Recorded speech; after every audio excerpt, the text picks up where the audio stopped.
안녕하십니까. 저는 에세이스트 사무소 남혜정입니다. 네, 그럼 지금부터 에세이스트 111호 합평회를 시작하겠습니다. 먼저 작가회의 배영숙 회장님의 인사 말씀이 있겠습니다. 저희 임기가 시작될 때 101호부터 합평회를 시작했습니다. 그리고 또 거의 하상으로 반, 또 대면으로 반 이렇게 했는데 어느덧 이제 총 저희 합평회도 111호, 112호 한 번 하면 이제 끝이 납니다.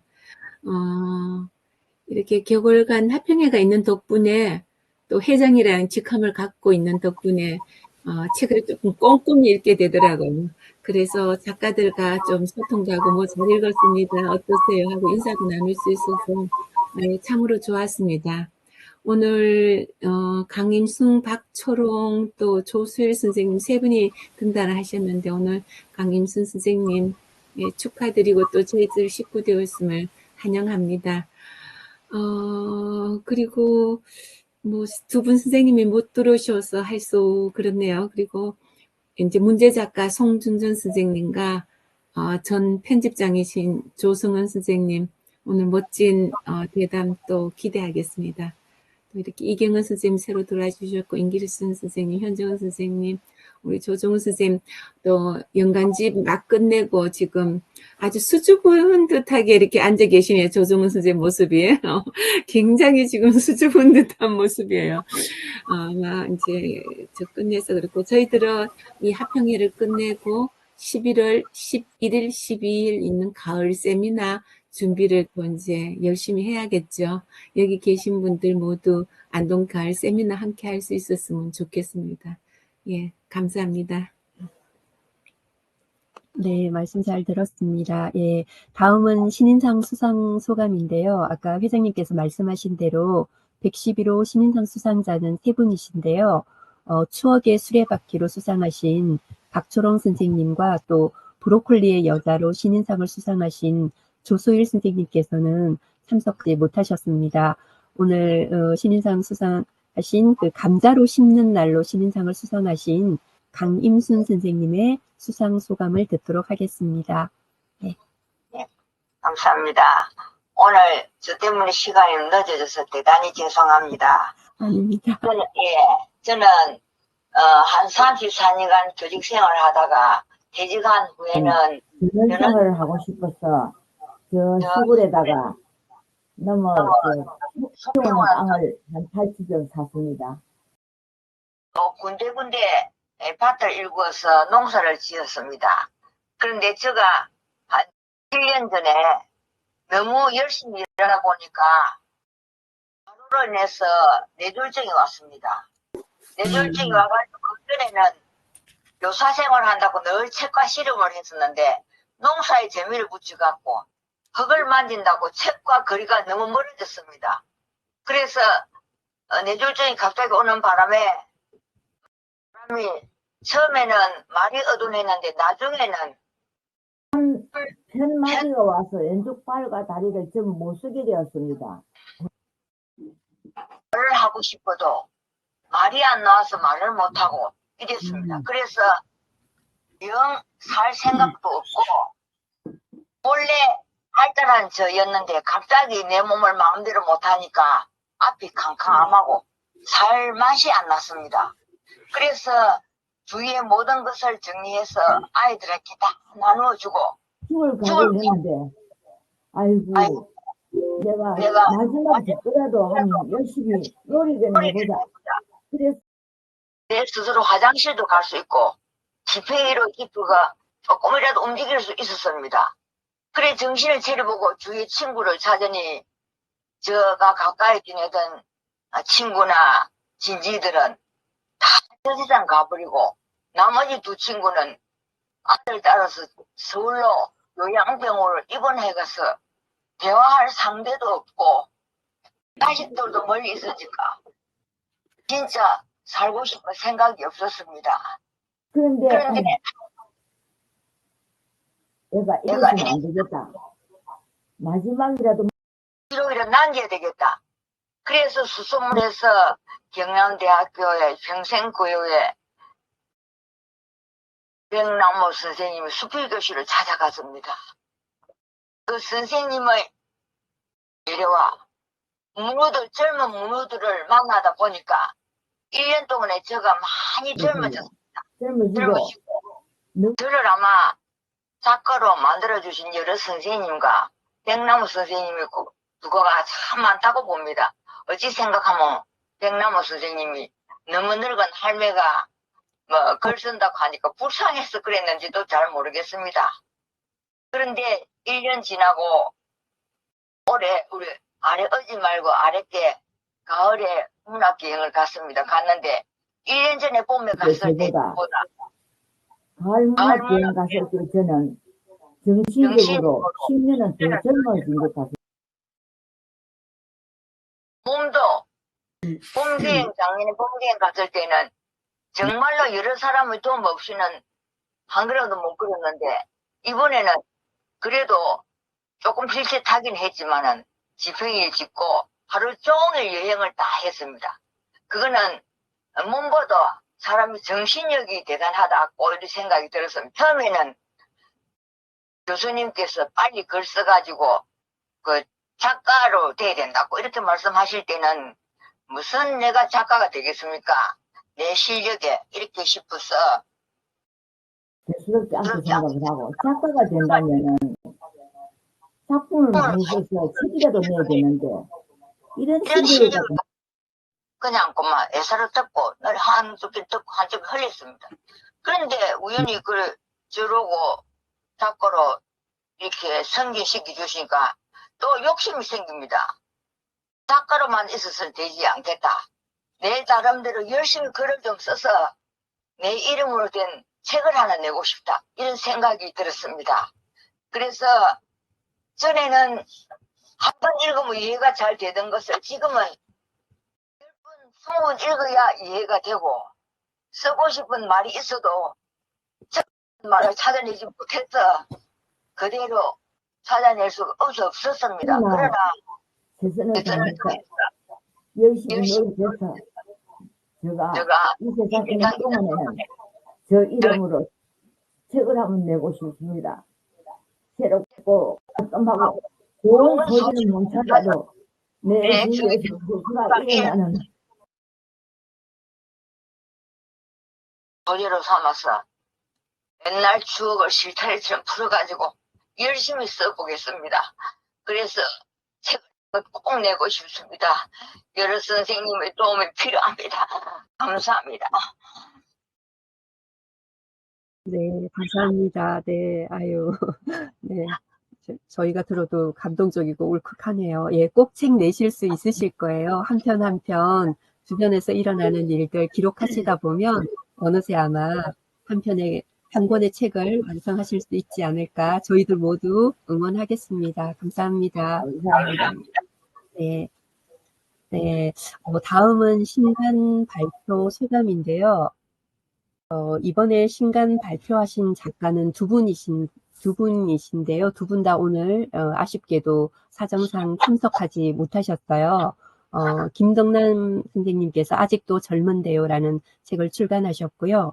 그리고 민혜 선생님이 2권을 출간하셨는데 레테의 사람들이라는 소설하고 글쓰기 당신의 초능력 잠금 해제라는 책을 출간하셨어요. 꼭 함께 하셨으면 좋았을 것 같은데 예, 또 이렇게 참석하지 못해서 아쉽습니다. 다음 순서는 화제 작가 신작 특집이신데요. 지난번에 책을 출간하신 두 분이시죠. 근데 두 분도 오늘 또 사정이 있어서 참석하지 못하셨습니다. 대문 바깥의 저자이신 이브림 선생님과 눈 한 송이의 무게 정승윤 선생님이신데요. 이브림 선생님은 아까 이제 저희 잠깐 얘기 나눴었는데요. 얼마 전에 영풍문고에서 북 콘서트를 성황리에 마치셨어요. 그리고 또 숙명 문학상을 수상하셨다는 기쁜 소식도 전해주셨습니다. 네, 또 다음에 언제 기회 되면 또 만나뵐 수 있는 날이 있을 것 같습니다. 예, 그러면 이어서 문제작가 특집 대담이 있겠습니다. 경남지회 송준점 선생님과 전통과 변화의 조화로 작가론을 쓰신 조성현 선생님과의 대담이 있겠습니다. 예, 두 분께 진행 부탁드립니다. 네. 안녕하세요. 송준점 선생님. 반갑습니다. 네, 반갑습니다. 네, 이번에 111호 에세이스트 문제작가에서 작품은 5편입니다. 인생의 정점, 광려천, 정원 이야기, 잠, 사람아 사람아 5편입니다. 먼저 첫 번째 질문, 첫 번째 들어가겠습니다. 수필은 15매 내외의 짧은 글입니다. 그래서 대부분 단일 주제로 구성됩니다. 분량 특성상 한 가지 이상 주제를 담기 어렵습니다. 그런데 이번 특집 작품 중에서 어머니의 정점, 이 글을 보면 2가지 주제가 병치되어 있습니다. 한 사람의 인간으로서, 한 사람의 인간으로서의 어머니가 생각하는 인생의 정점과 자식들을 위한 어머니의 헌신, 이 2가지가 내포되어 있지만 그 둘은 별개가 아니라 서로 연결되어 있습니다. 그래서 짧은 분량임에도 불구하고 완성도가 높은 글이라고 저는 평가합니다. 자, 질문 드리겠습니다. 어머니가 생각하시는 인생의 정점과 가족을 위한 어머니의 헌신에 대해서 작가님의 생각 말씀해 주시기 바랍니다. 네, 네, 먼저 제 작품보다 멋지게 해설해 주신 평론가님 감사합니다. 고맙습니다. 아이고, 별 말씀을요. 제가 인생의 정점은 저희 친정엄마가 돌아가시기 전에 1년 전에 쓴 글인데요. 제가 그 무렵에 회사 생활하면서 좀 힘든 일이 있었어요. 그래서 푸념하듯이 했는데 엄마가 진짜 정성 들여 말씀을 해주셨어요. 근데 지금 별 걱정 없는 현재가 지금이 인생의 정점이다 이렇게 하셨지만 제가 생각하는 저희 엄마의 인생의 정점은 사실 평생을 자식 뒷바라지 하는데 다 쏟으셨기 때문에 자식들이 잘 성장하는 그 상태, 그 자체가 자식을 키우는 그 과정 자체가 엄마의 인생의 정점이 아니었나. 제 생각에 정말 당신을 위해서 뭐가 좋다, 뭘 해달라, 뭐 이런 말씀을 한 번도 하신 적이 없는데 제가 인생의 정점은 내 인생의 정점은 언제일까 그 대답을 철학적으로 풀어주신 것 같은데 사실은 저희 어머니의 인생의 정점은 나 지금 현재다, 지금이다, 아무 걱정 없는 지금이다 하셨지만 자식들 키우면서 그 과정이 정점이 아니었나 제 생각은 그렇습니다. 보통 이제 우리가 60대 들어서면이죠. 60대는 인생의 절정기는 아닌데 황금기라고 하죠. 절정기는 젊었을 때가 보통 황금기고 60대가 황금기라고 하는 거는 아이들, 자식들 다 시집장가 보내고 또 그리고 은퇴하고 나서 내가 하고 싶은 거를 할 수 있는 나이다. 보통 이제 그렇게 얘기를 하긴 합니다만 어머니는 인생의 정점을 현재 매 순간순간 열심히 일하신, 그러니까 가족을 위해서 열심히 일하신 그 자체가 어머니한테는 인생의 정점인데 참 그 어머니께서 그 인생의 정점을 그렇게 말씀하시는 걸 글에서 보면서 대단히 놀랐습니다. 쉽게 그렇게 생각할 수 있는 게 아닌데 말이죠. 자, 2번째 질문 들어가겠습니다. 가족은 소우주라고 하죠. 작품 광려천에서 독자는 소우주, 저를 포함한 독자들은 소우주의 부활을 발견합니다. 자, 남편의 사업이 기울었습니다. 그래서 아마 광려천이 아마 그 마산 창원 외곽이죠. 예, 외곽으로 알고 있는데 네, 저희 집 옆에 있습니다. 예, 네. 외곽으로 주거를 옮깁니다. 주거를 옮기면서 작가는 굉장히 침울해하죠. 그 당시에 바닥에 그 길에 먼지가 많이 날리고 원산을 바라보면서 침울하게 지내는 작가에게 정신이 번쩍 나게 하는 사건이 일어납니다. 이후에 남편도 새로운 일을 찾았고 작가도 새로운 경제 활동을 시작하면서 소우주는 안정을 찾아갑니다. 작가는 사회 활동을 시작하면서 자아를 찾은 걸로 저는 보고 있습니다. 자, 그 충격적인 사건을 이야기해 주시고 그로 인해 작가가 찾은 자아에 관해 말씀해 주시기 바랍니다.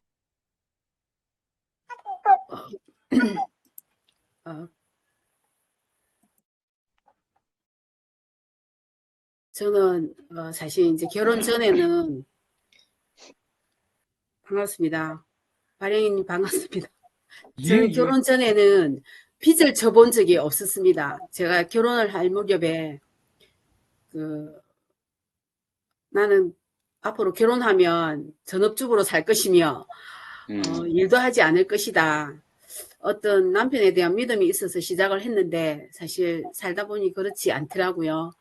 저희 그 결혼 전에는 빚을 진 적이 없다가 남편이 사업 실패하면서 엄청난 빚을 져서 제가 10년 이상을 빚을 갚았거든요.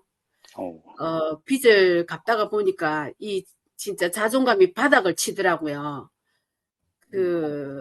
그래서 우울감이 왔던 것 같고, 사실은 남편하고 이혼하고 싶었습니다. 그 당시에. 이 남자하고 내가 경제적 독립을 해서 이혼해야 되겠다 했는데 빚이 줄어들고 생활이 나아지니까 용서가 되더라고요. 아마 그런 부분이 제 긍정적인 생각도 한몫하지 않았나 이렇게 생각하는데 또 충격적인 한 부분이 제 친구가 있었습니다. 친구도 밤낮 없이 일을 했는데 췌장암이 걸려서 진단받은 지 1년 만에 사망을 했어요. 그래서 사람들이 저 사람은 일만 하다가 죽었다. 이러다가 진짜 나도 빚만 갚다가 죽는 게 아닌가. 이렇게 해서 제가 1년에 한 번씩 해외여행을 제 선물로, 저한테 선물로 주게 됐는데, 그런 이유로 제가 이제 저를 위해서 투자를 많이 하게 됩니다. 해외여행도 하고, 제가 또 그리고 수필을 쓰면서 해외여행하면서 1차 힐링을 하고, 수필을 쓰면서 또 힐링을 한 것 같습니다. 그래서 현재 제가 있지 않나 그렇게 생각합니다. 지금은 건강하고 행복하게 잘 살고 있습니다. 네. 그 사건 하나 있었죠? 아드님이 머리에서 피가 철철 난 사건이 있었는데. 그때 예, 있었습니다. 그때 그 아들이 피가 너무 줄줄 흘러서 저는 혈관이 터진 줄도 모르고 큰일 났다 해서 입원할 준비를 모두 했습니다. 몇 박 며칠 입원할 준비를 하고 갔는데 실질적으로 가보니까 혈관을 한 2cm 정도 기웠는데 의사 선생님이 아무것도 아니라고 말씀하시길래 굉장히 황당한 적이 있었고 그때 그 아들이 어떻게 될 것 같은 그 순간이 진짜 오래 가더라고요. 그래서 정신을 차리게 된 계기도 됐습니다. 네. 집안이 어려워지면서 굉장히 여러 가지 남편의 집안의 빚도 있고 그런 어려운 상황을 해외여행과 수필 쓰면서 스스로 본인에게 선물을 주고 힐링을 통해서 자아를 찾았다. 그 말씀 들었습니다. 자, 그다음에 질문 세 번째 들어가겠습니다. 작가는 잠이 상당히 많죠. 굉장히 많죠. 네. 저도 읽으면서 참 많이 웃었는데, 근데 또 그 잠 많은 잠꾸러기 송준점 작가님이 어머님 돌아가셨을 때는 불면증에 시달렸죠. 네, 그렇죠. 예, 정반대. 자, 잠에 관한 한에서는 타의 추정을 불허할 정도로 아주 잠을 잘 주무시는데, 작품 잠에서 언급하셨죠. 잠으로 인해서 벌어지는 그 에피소드, 재미있는 거 좀 소개해 주시겠습니까? 수도 없이 많은데요. 네. 저희 친정 식구, 시댁 식구 모르는 사람이 없고 저희 가족도 이제 그러려니 합니다. 하지만 저희 작년에 저희 엄마가 돌아가시고 친정 엄마가 돌아가시고 시어머니도 한 달 간격으로 돌아가셨어요. 진짜 저희 시어머님도 저한테 굉장히 도움을 많이 주신 분인데 어느 날 저희 시아버지 기일이었어요. 네. 기일이었는데 12시쯤 제사를 지내지 않습니까? 예. 11시쯤 되니까 막 잠이 쏟아져갖고 못 견디겠는 거예요. 어머님, 저 조금만 잘게요. 이러니까, 자라고 그러시더라고요. 네. 그런데 일어나 보니까 제사가 끝나 있는 거예요. 아이고야. 그래, 내가 남편한테 이럴 수가 왜 안 깨웠냐 물으니까 우리 시어머님이 얼마나 피곤하면 저리 자겠나. 자게 둬라. 모든 근심 걱정은 잠에서 잠이 다 앗아간다. 그래, 깨우지 마라 하더래요. 그래, 저희 시어머님께서 그런 분이시고, 진짜, 시아버지 제사도 못 지낸 적이 있습니다. 그러면 뭐, 형님들은 싫어하기 시작했죠. 근데 저희, 시어머니가 다 감싸주십니다. 아유, 참, 정말 좋으신 시어머니시네요. 네. 재밌습니다. 네 번째 질문 들어가겠습니다. 사람들은 그 자아 충족을 위해서 각자 다양한 방법을 동원합니다. 송준점 작가님은 이번 특집 작품 정원 이야기에서 꽃이나 나무, 꽃과 같은 나무가 어우러진 정원에서 삶의 충족감을 느낍니다. 심지어 베란다, 보통 베란다에서 꽃 화초를 많이 가꾸지요. 많은 사람, 저도 가꾸고 있습니다. 심지어 베란다 아파트를 근데 화초를 가꾸되 베란다를 정원이라고 꾸미진 않습니다. 근데 송준점 작가는 베란다를 정원이라고 말씀하시죠. 다수의 사람은 베란다에 화초를 피우지만 정원으로까지 얘기하지 않는데 송 작가님은 삶에서 꽃과 정원은 어떤 의미를 가지고 있습니까? 저는 꽃을 좋아합니다. 꽃을 좋아해서 한 달에 한 2번 정도 꽃을 저를 위해서 사는 것 같아요. 네, 그리고 또 꽃무늬 옷도 좋아합니다. 맞아요. 제가 어릴 꽃무늬 때부터, 그렇다. 어릴 때부터 꽃이나 나무를 되게 좋아한 것 같은데요. 이제 제가 정원이라고 얘기한 것은 사실 이제 꽃 화분을 하나씩 사다 보니까 제가 정원이라 했지 정원이라 할 것도 없거든요. 근데 음, 아침에 일어나면 꽃이 피거나 봉오리가 어젯밤에 맺혔던 꽃이 피거나 새 나뭇잎이 나지 않습니까? 네, 그러면은 아침이 왠지 풍성해지더라고요. 음, 제가 수필을 써서 제 인생이 풍성해졌다면 음, 나무와 꽃이 저 하루를 진짜 풍성하게 만들어주는 것 같아서 음, 야 얘들이 내 마음밭을 갖고 주는구나. 네. 그래서 정원이라고 생각하게 어, 됐습니다. 일반 보통 베란다에서 화초 키우는 것과는 전혀 차원이 다르네요. 네, 그렇진 알겠습니다. 않습니다. 꽃과 나무를 자, 좋아합니다. 꽃과나무를, 나중에 기회 예. 되면 전원주택을 지어서 어, 정원을 진짜 정원답게 꾸미고 살고 싶습니다. 그 꿈 꼭 이루시기 바랍니다. 네. 네, 자, 감사합니다. 다섯 번째 질문 드리겠습니다. 네, 이번 송준님 작가님의 특집은 네, 어머니, 아까 인생의 정점, 광려천 가족, 나머지 세 작품은 세 가지 네, 구조로 되어 있습니다. 이 세 개의 카테고리는 수필의 단골 소재이죠. 그러면서도 기본 요소입니다. 수필가들은 이러한 단골 소재를 통해서 성찰과 고백의 글을 씁니다. 그러나 작가 내면의 성찰과 고백뿐만 아니라 시선을 우리 수필가들이 보통 일반적으로 내면의 시선을 많이 돌리고 있는데 외부로 확대할 필요가 있지 않을까? 외부로 나 말고 이 사회나 아니면 타인에게 그런 측면에서 수필계에서는 에세이스트가 선두에 있다고 저는 보고 있습니다. 제가 확연히 느끼는 거는 타 수필지에 비해서 에세이스트가 사회적 아픔과 사회적 이슈나 여러 가지 문제점에 대해서 거론하는 작가님들이 많이 있다고 보고 있습니다. 그리고 그런 글들도 작품상을 수여하기도 하고 상금을 주기도 하고 특징이 있죠. 네, 네. 자, 이번 111호에서 이번 111호도 보니까 이종준 작가님의 단 하나의 결정적인 순간 그다음에 정효은 작가의 주전공장은 제주 4.3에 관한 얘기죠. 저도 요새 좀 제주 4.3에 관해서 어제도 한 100매 넘는 글을 쓰느라고 새벽 3시까지 이제 쓰느라고 잠을 좀 못 잔 적이 있는데 또 그리고 의리철 선생님의 필수 의료에 관한 이야기, 얽힌 이야기 이번에 111호의 여러 가지 자기 내면을 향한 글이 아니라 외부로 시선을 돌린 글들 이런 글들이 이제 많이 실려 있습니다. 자, 꽃과 자연을 사랑하는 송준점 작가님은 환경에 관해서 글을 쓸 수 있다고 저는 생각합니다. 왜? 자연을 살아가니까. 자연을 사랑하시는 분이니까 환경에 관한 글을 쓸 수도 있다고 봅니다. 특히 요 근래 가장 전 세계적으로 환경을 파괴하는 게 바로 일본의 핵 오염수 방류입니다. 이건 어떻게 될지 몰라요. 당장은 모르지만 앞으로 전 세계적으로 어떻게 돼갈지 전혀 예측을 못하는 게 바로 일본의 핵 오염수 방류입니다. 이런 환경 오염에 대해서도 저는 충분히 관심을 가질 수 있다고 좀 보고 있습니다. 어떻게 생각하시는지요? 네. 어, 위에 말씀하신 작가님들 훌륭하신 작가님이신데 저는 사실은 수필을 4개에 비교해 본다면 저는 봄에 아직 있다고 생각하거든요. 네. 우리가 적이 있다 하는데 저의 적은 전 것 같습니다. 그래서 제가 아직까지 내면을 다스리지도 못했는데 사회 현상까지 쓴다는 거는 좀 무리고요. 아마 여기까지가 저희 한계인 것 같습니다.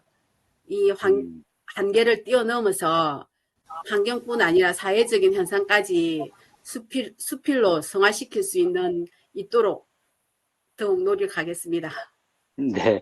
보통 이제 생태수필이라고 그러죠. 어떤 잡지사에서는 생태수필을 특집으로 매호 실는 잡지도 있고, 그래서 생태수필이나 이런 게 특별한 게 아니라, 환경에 의해, 환경수필이나 아니면 사회적 수필이 특별한 게 아니라, 우리 살아가는, 바로 우리 삶 속에 있는 거라고 저는 생각합니다. 그래서 시선을 바깥으로 돌리는 게 필요할 것 같고, 또 하나, 수신제가 치국 평천화가 단계적으로 이루어지는 게 아니라, 한꺼번에 같이 이루어져야 된다. 단계적으로 이루어진다 그러면 수신에서부터 거기서 끝날 수밖에 없겠죠. 수신제가 치국 평천화는 단계가 아니라 한꺼번에 같이 가야 되는 것이다.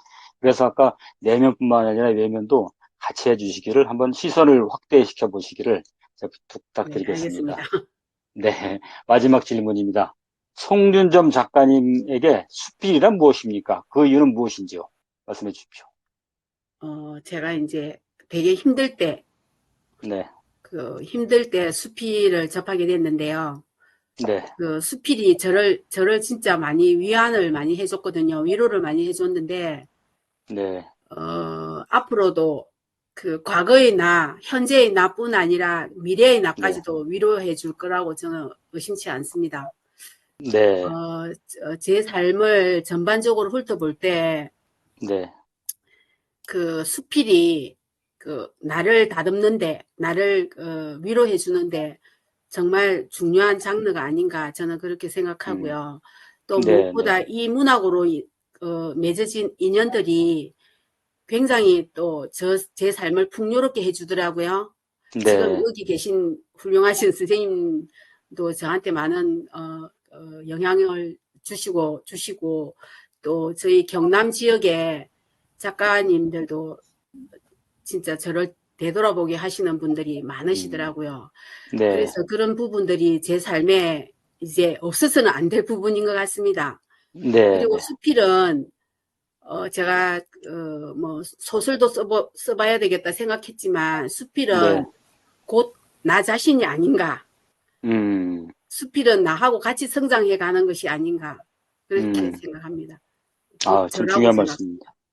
네, 네, 굉장히 감사합니다. 중요한 말씀입니다. 오늘도 송준점 작가님 말씀 잘 들었고요. 뭐, 다른 분들한테 잠깐 일부만 말씀드리면, 제가 몇 년 전에, 배낭 짊어지고 혼자 국토 종단 2번하고 횡단을 하면서, 진도 팽목항에서 부산까지 혼자 걸어가면서, 마산 창원을 지나가게 됐거든요. 그때 경남지회 전 지회장 이장중 선생님과 송준현 선생님이 저에게 푸짐하게 저녁 식사를 술과 아울러서 사주셨습니다. 그 덕분에 힘이 나가고 420km 거뜬하게 완주를 했었고, 또 2차로 그 아지트 있죠? 지중해인가? 지중해. 아지트. 지중해 아지트. 백남호 교수님이랑 같이 모여갖고, 거기서도 또 술도 한잔 먹고, 참 재밌게 지낸 또 기억이 납니다. 오십시오. 한번 여러 또, 선생님 오십시오. 예, 한번 술 한잔 먹으러 가겠습니다. 자, 오늘 네네네. 말씀 감사합니다. 네, 수고하셨습니다. 고맙습니다. 네, 네. 네. 네, 두 분 말씀 감사합니다. 예. 마지막에 그 술이 굉장히 기억에 남네요. 네, 네. 굉장히 깊이 있게 준비를 많이 해주셔서 저희들한테도 굉장히 도움도 많이 되고 또 주의 깊게 듣게 되는 것 같습니다. 예, 두 분 선생님께 다시 한번 감사드립니다. 네, 감사합니다. 네, 다음은 111호에 좋은 작품을 실어주신 필진들의 후감 순서입니다. 필진들의 소감을 듣도록 하겠습니다. 순서는 편의상 목차순으로 하겠습니다. 먼저 초대 수필로 한없이 슬픔에 가까운 비밀의 이경환 선생님 말씀 청해 듣도록 하겠습니다. 저는 뭐 제 작품이라 말할 거는 없는데, 이 글을 쓰게 된 게 이제 어느 그 푸드 코디네이터라고 그분하고 이제 저녁을 먹고 이제 와인을 마시는 중에, 이제 그 음식을 이렇게 코디네이터를 하니까 여러 가지를 많이 하는데 그 부채 언어에 대해서 얘기했고, 그다음에 이거는 제가 여러분한테 드릴 테니까 쓰실 분 쓰시면 좋을 것 같아요. 우리나라 이 요강 같은 거 이렇게 화장실, 그러니까 그 샘이라는 걸 이렇게 거꾸로 붙여가지고 이제 주시향이 이렇게 작품으로 만든 것처럼 그것도 이제 화장실 이렇게 변기 요강 왜 이렇게 갈 때, 결혼해서 갈 때는 가는 가마 안에도 집어넣는 이런 거가 작품으로 많이 돼 있다 그랬는데 저는 그 순간에 부채에 꽂혔어요. 아, 언어가 부채 언어가 있다고 부채로 말을 한다고 그래서 제가 딱 이랬어요. 그거 손대지 말라고 내가 쓰겠다고.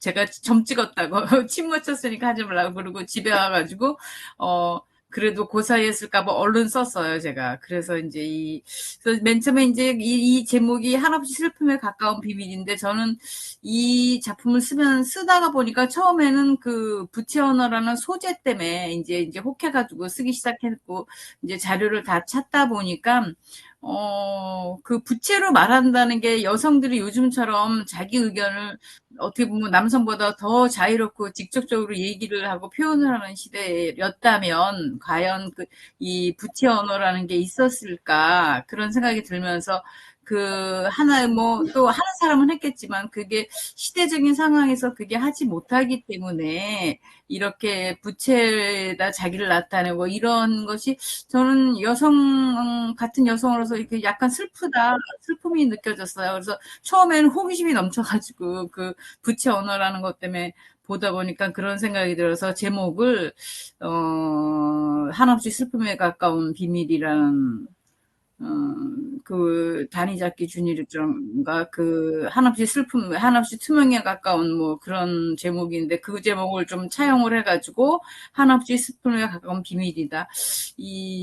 근데 이제 그거와 제가 또 하나 이 작품을 쓰면서 그 여성이 표현하지 못한 슬픔 한 1번, 그 다음에 2번은 이 비밀에 좀 있었는데요. 비밀이라는 것이 이제 이렇게 너무 무겁거나 너무 가볍거나 이렇게 너무 무거우면 이거 진짜 시크릿 비밀이 돼가지고 문제가 되는 거고 가벼우면 비밀이 아니고 그러니까 어떤 적정선에 있는 비밀 그런 거에 대해서 좀 느끼게 됐고 저는 오늘 송준선 선생님의 작품 중에서 잠이라는 거에 대해 굉장히 좀 그랬어요. 제가 파킨슨을 앓고 있기 때문에 약의 부작용으로 악몽을 잘 꿔요. 그래서 이제 잠에 대해서 그런데 의사 선생님이 말씀하시기를 잠을 7시간이나 6시간 잘 수 있어서 수면제를 안 먹으니 천만다행이다. 이렇게 얘기해서 이제 잠을 자는데 그렇지만 선생님은 그렇게 푹 자는 게 너무 부러웠어요. 저는 악몽을 꿔서 지난번에 한 번은 자다가 그러니까 악몽이 꿈에서 악마를 피하다가 침대에서 굴러떨어져가지고 온몸에 멍이 좀 협탁에 부딪혀가지고 온몸에 멍이 들었는데 내가 남편한테 아유 이거 집에서 매 맞고 사는 아내인가 봐 그랬더니 이렇게 말했어요. 내가 매 맞을지언정 자네가 매 맞겠나. 그래서 송면 선생님의 잠이 그러니까 똑같이 작품이 이렇게 여러 작품이 있어도 그 작품이 머릿속에 남아 있어요. 이렇게 선생님이 참 행복하신다. 이렇게 잠을 아까 말씀하신 대사까지 잊어먹을 정도로 숙면을 하시는 잠을 잔다는 거. 그래서 아직 미발표작이지만 제가 꿈없는 잠이라는 작품을 하나 썼어요. 그래서 그걸 냈으면 좋았을 것 같은 생각이 드는데, 송전 선생님의 그 작품이 저는 되게 인상적이었고, 개인적으로는 여러 작품들이 굉장히 순수하고, 작품이 이게 수필을 쓸수록 그런 생각이 드는 것 같아요. 저는 좀 관념적인 걸 많이 쓰는 편인데, 이렇게 차원이 높은 거를 쓴다는 거, 그래서 꼭 좋을 것이냐. 근데 이제 손전 선생님이 그래서 인간이 보이니까 사람이 보이니까 참 저는 개인적으로 좋았습니다. 그래서 작품이 뭐 이렇게 평가할 때 객관적으로 굉장히 고차원적이다 이렇게까지는 할 수 없지만 저는 인간을 그리는 사람들이 작가이기 때문에 인간이 보인다면 그 작품은 성공작이 아닌가 그래서 저는 개인적으로 참 좋았습니다. 네, 여기까지. 네. 네, 감사합니다. 네. 문제 작가 작품 읽고 소감까지 이렇게 나눠주셔서 너무 감사합니다. 네, 그리고, 다음은 오래간만에 저희한테 작품으로 이렇게 항상 월평으로 뵙게 되고, 이렇게 작품을 이렇게 저희한테 선보인 건 굉장히 오래간만이신 것 같아요. 한 권의 책이 된 사람의 조정원 선생님 말씀 부탁드립니다. 네. 안녕하세요. 제가 에세이스트에서 오랫동안 일을 했는데 원고 청탁을 받은 게 거의 처음이었던 것 같기도 하고. 연간지 빼놓고 저한테 청탁을 해준 사람이 거의 없었고, 김옥분 주관님이 청탁서를 보냈는데 전회가 묘했어요. 다른 문예지에서는 더러더러 청탁이 오는데 에세이스트에서도 내게 청탁을 하기도 하는구나 싶어서 그때 마침 제가 어떤 책을 집중해서 편집하고 있는 중이었는데 그 사람에 대해서는 저하고는 30년 문의예요.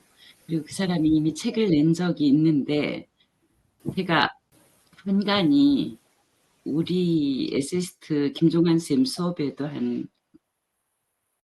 6, 7년 꾸준히 나오셨던 분이고 또 저하고는 거의 뭐 30년 동안 쉼없이 소통이 있었던 후배인데 제가 이제 책을 그만 만들지도 모른다는 생각을 할 때에 가장 크게 마음에 와닿은 사람이 그 후배의 그 수백 권이 되는 일기장을 저는 아마 본인 빼놓고 가장 많이 제가 봤을 거예요. 이야기도 많이 나누고 여기 양동에도 이렇게 차로 싣고 와서 이렇게 함께 읽기도 하고 이러는데 너무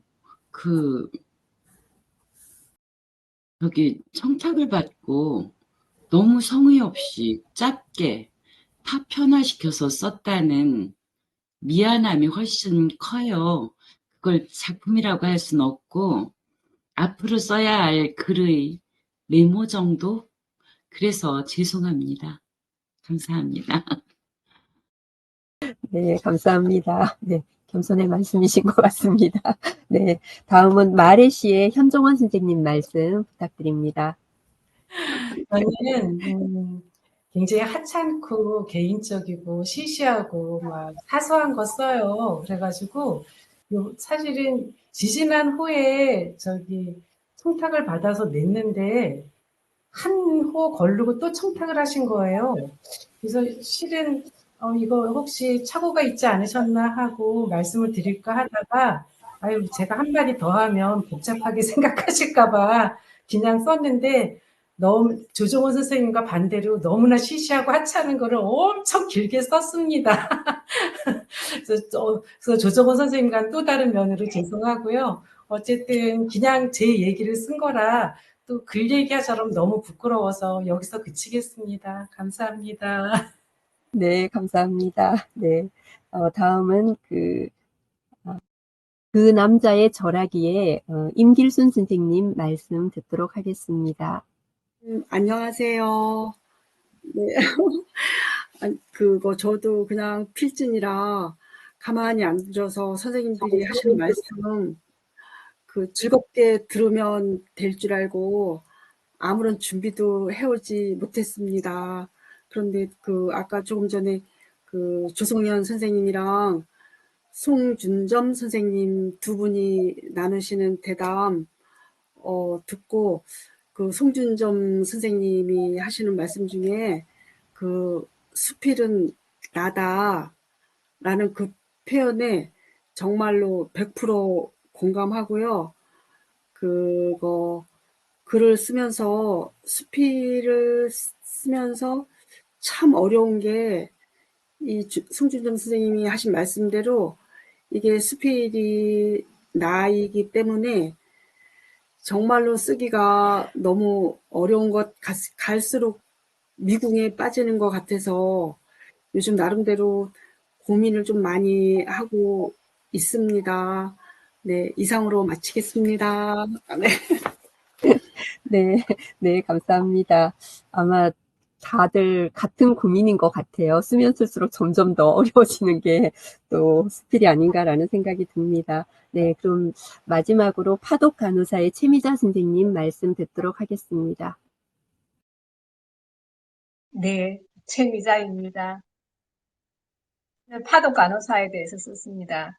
제가 72년에 간호학교를 졸업할 때는 파독 간호사가 굉장히 정점에 달했을 때 졸업을 해서 저희 동창생 30명 중에 절반 넘는 16명이 가서 우리나라로 돌아온 사람은 2사람밖에 없고 전부 이렇게 제3국으로 진출을 해서 근데 이제 그 사람들이 보내준 월급으로 우리나라 이렇게 발전하는데 종잣돈이 되고 했음에도 불구하고 지금 이제 세월이 지나면서 잊혀져 가는 게 너무 가슴 아프고 그래서 이제 친구들의 이야기 또 내가 졸업할 때 이야기들을 그냥 묶어서 한번 써봤습니다. 그런데 이제 제가 살고 있는 곳에서 1시간 거리에 남해 독일 마을이 있습니다. 강부하고 간호사들이 돌아와서 정착한 마을입니다.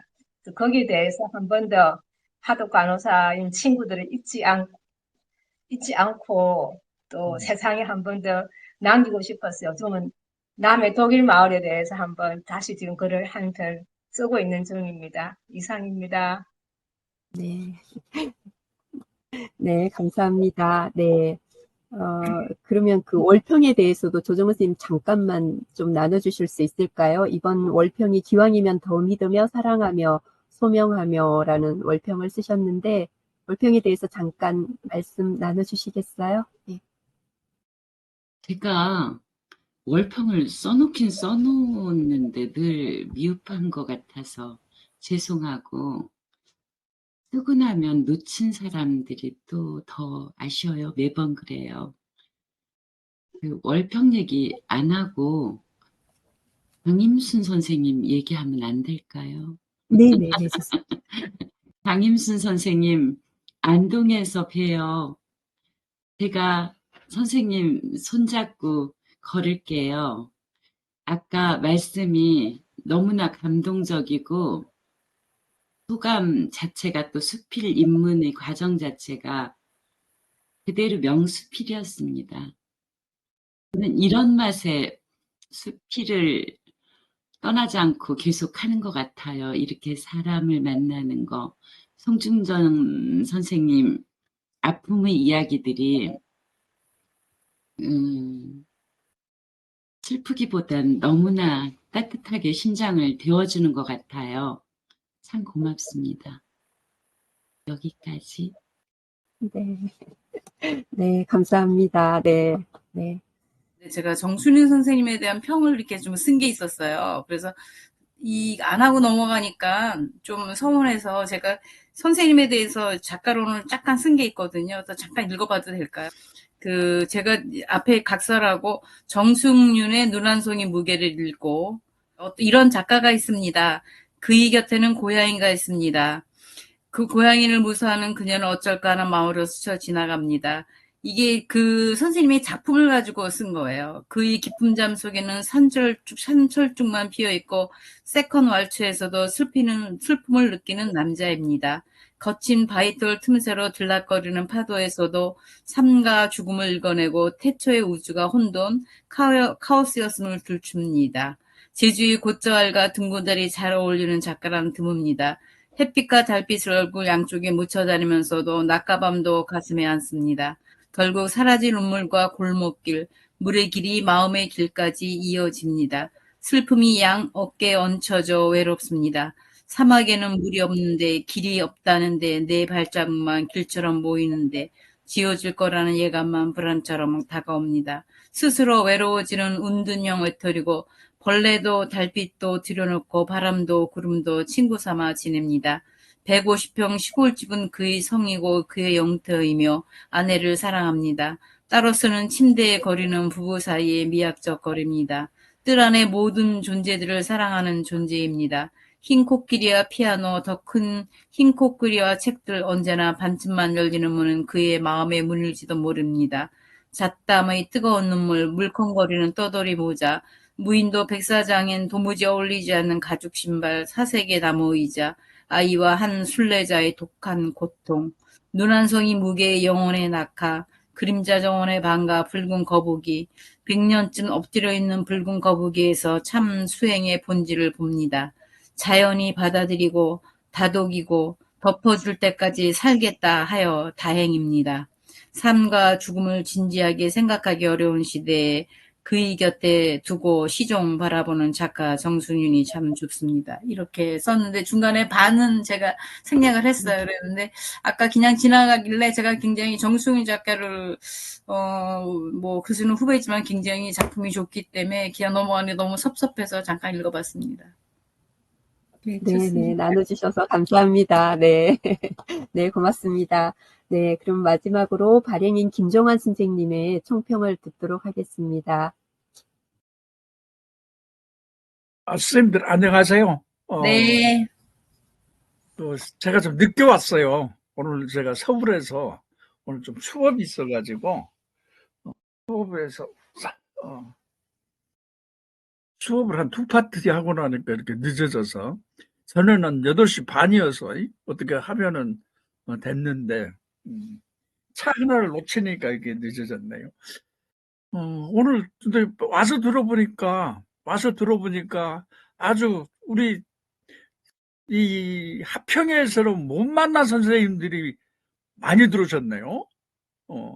그리고 우리 이경훈 선생님을 여기서 보아서 엄청 놀랬고요. 네. 그리고 우리 현정훈 선생님도 여기서 보고, 최미자 선생님, 임길순 선생님, 자, 우리 강현무 선생님도 이제 여기서 인사를 드리네요. 그리고 내가 이래 보니까 내가 인사를 빼먹은 사람이 혹시 있어? 우리 고소연 선생님 여기서 만나서 반가웠고요. 우리 김한혜 선생님도. 근데 오늘은 우리가 합평회 하면 참석 인원이 이보다 많은데 그런데 기존 멤버로 참석하신 분들이 오늘은 싹 빠지고 새로운 멤버들이 오셔서 되게 반갑네요. 네. 이렇게 반가웠다는 것이 저를 너무 기뻐요, 이게. 그리고 지금 보면 우리가 문학으로 만나서 이런 관계를 맺어진 그 문우들이 너무 귀하신 분들 같아. 정말 그분들하고 우리가 막 얼싸덜싸하고 모여서는 그렇게 한 경험들이 없지만 이렇게 가끔 글에서 만나고 또 이런 식으로 서로가 얼굴을 뵙고 하는 이 관계들이 너무 귀한 관계인 것 같아요. 그래서 요즘에 내가 살아있다는 것이 참 기쁜 일이다라는 생각을 해요. 이게 오늘 우리 선생님들 만나서 너무 반가웠고 이렇게 좋은 글을 써주신 것에 또 너무 반갑고요. 이제는 우리가 글을 읽으면서 좋은 글을 읽으면 그분들이 참 너무 귀하고 고맙고 우리가 이렇게 좋은 글을 써서 아마 세상을 지키고 있을 거예요. 걱정이 깊은 산에 만약에 그 산을 지키는 절이 있어서 다행이지. 그 절이 없고 또 그 절을 상징하는 스님이 있어서 다행이지. 만약 그 스님이 없다면, 그 절이 없다면 세상이 얼마나 캄캄하겠냐 어쩌고 그렇게 쓰신 글이 있는데 오늘 우리 선생님들을 보니까 법정이 그 말씀을 하신 그분의 심정이 제가 이해를 가는 것 같아요. 그래서 오늘 우리 자주 이제 이 글로 자주 만나고 저희가 다음 달 11일에 저희가 안동에서 세미나를 해요. 1박으로 세미나를 합니다. 하룻밤 자면서.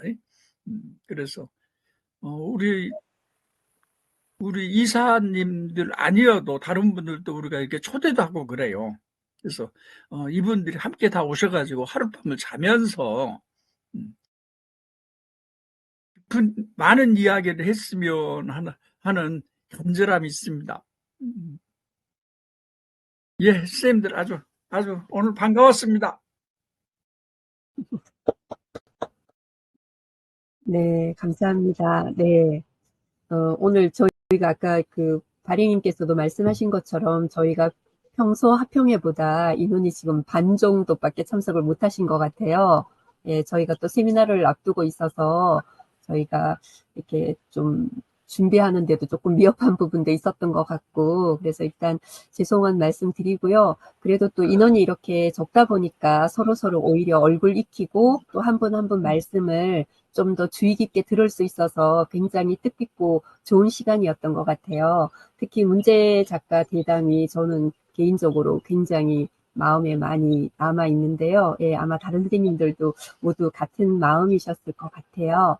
예, 혹시 회장님 마지막으로 혹시 말씀하실 거 있으신지요? 네네. 저희들이야, 지금 10일 있는, 어쨌든, 가을 세미나, 지난번에 아마 우리 발행인과 편집장이 하신 말씀이 그때 뭐라고 그러셨죠? 낭만이라 그러신 것 같아요. 이번 세미나는 어떤 그 공부보다도 일단 만남의 뜻을 두고, 그래서 제가 고향이 안동이라서 좀 안동에서 어떻게 할까 하다가 이면제 저희 종택입니다. 거기서 마당에서 점심을 먹고 거기서 하루 더 유하실 분은 유하셔도 되는, 그렇게 숙소를 잡아놓은 게 아니라 종손님께서 저희들 쓸 수 있도록 그렇게 허해 줬습니다. 저는 아마 이튿날 12일 날은 종택에서 하룻밤 더 자고 올라올 생각입니다. 그래서 저랑 같이 자실 분 여기 이렇게 함께 해주셔도 됩니다. 차근차근 준비하겠습니다. 뭐 거창하지는 않지만 그렇게 준비하도록 하겠습니다. 선생님, 혹시 자랑이 될까 생각해서 말씀 안 드리려고 했는데, 선생님께서, 조정원 선생님과 선생님께서 저의 글 선생님이시니까 기쁨을 같이 나누기 위해서 말씀드릴게요. 현대수필 그 구름 카페 문학상 요번에 타게 됐어요. 구름 카페. 예. 오셔서 축하해 주세요. 예. 언제예요, 수상은? 아마 선생님들께도 초청장 가지 않을까요? 11월 3일? 11월 3일요? 예. 그나마 글을 쓰게 된 것이 진짜 선생님들, 두 분 선생님께 엄청 배우고, 특히 저는 첫 책 낼 때 김종환 선생님도 물론이지만 조승문 선생님께서 엄청 태고를 같이 해주셔서 늘 마음속으로 글을 쓸 때마다 선생님을 생각합니다. 이 자리를 빌어서 또 상을 타게 돼서 또 기쁨과 함께 감사합니다. 축하합니다. 네, 선생님. 예. 진짜 축하드려요. 네. 우리 현정호 선생님이 글을 잘 써. 충분히 상을 받으실 선생님, 에트르비앙에 공부하러 오실 때 기억합니다. 저 같이. 맞아요. 예. 같이 공부했죠, 우리가. 네.